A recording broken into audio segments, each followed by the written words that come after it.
Jesus told the disciples, "Whoever welcomes such a child in my name welcomes me. And whoever welcomes me welcomes not me, but the one who sent me." Welcome is an integral part of our Christian faith, both as individuals and as church. Now, every parish that I think I have ever known believes, sincerely believes, that it is a friendly and welcoming parish. And some go to great lengths to express that welcome to their visitors. Sometimes it works and sometimes it doesn't. And I have come to believe that there is no program, no set of instructions which can truly instill a spirit of welcome if it's not genuinely present in the hearts of a congregation. Now, as you probably know, I've been here for a little over 5 years. And in that time, I think I've gotten to know St. Albans pretty well. I really and truly do believe that St. Albans is a genuinely welcoming place. I've seen it in action. I've seen one or more of you get out of your seat to help a visitor find their place in the prayer book or the hymnal. I've seen one or more of you greet and welcome a visitor after church and invite them to coffee hour. I've seen you visit with visitors at the coffee hour, but not in a pushy way. I've seen all this done in a way that's not overpowering and it's not friendly. I remember the old story of two visitors to a particular church who, after the service, were accosted by some of the parishioners, all who were very intent on welcoming them. They were so intent, in fact, that the visitors wound up pinned against the wall. And they couldn't escape if they wanted to. All the while, their hosts were working so hard to make them feel welcome. Of course, as soon as they could possibly break free from the surrounding crowd, they fled that church, never ever to return. We don't have that problem here. I believe that the welcome that we extend to our visitors is genuine, but it's not overdone. And I think it's respectful of the wishes of the visitor. A true spirit of welcome is or should be basic to any Christian congregation, and in fact, any Christian life. But the issue of welcome goes far beyond having the appropriate social skills to welcome and assist the visitor to our church or even in our home. It sometimes requires courage, and it speaks to our ability to welcome more than the occasional visitor.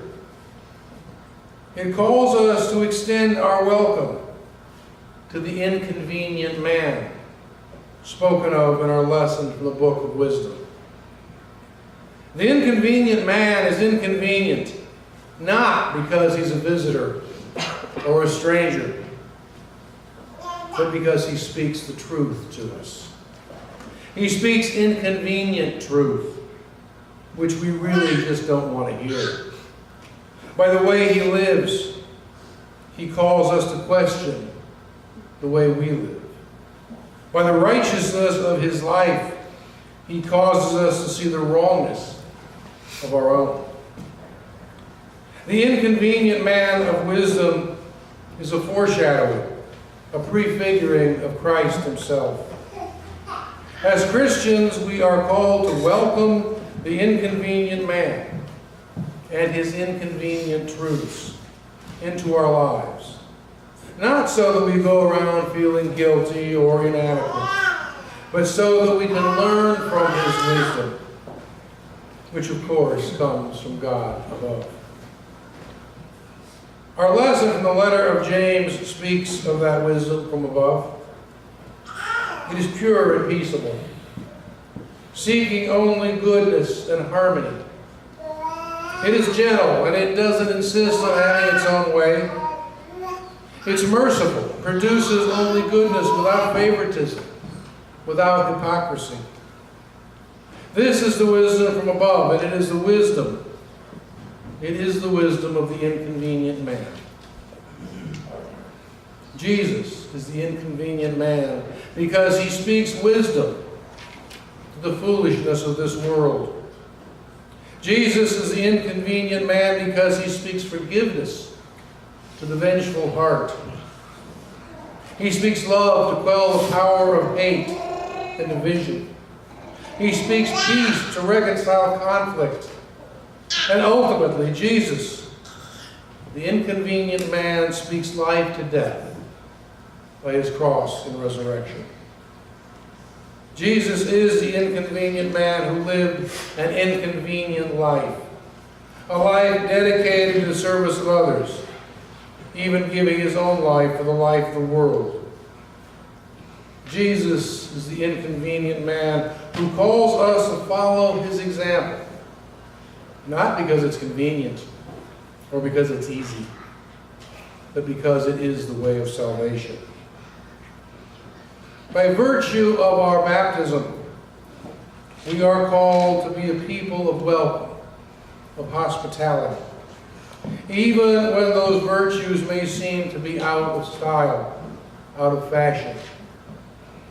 And our welcome, if it is to be a real and a Christian welcome, extends even to those who most seem the least welcome.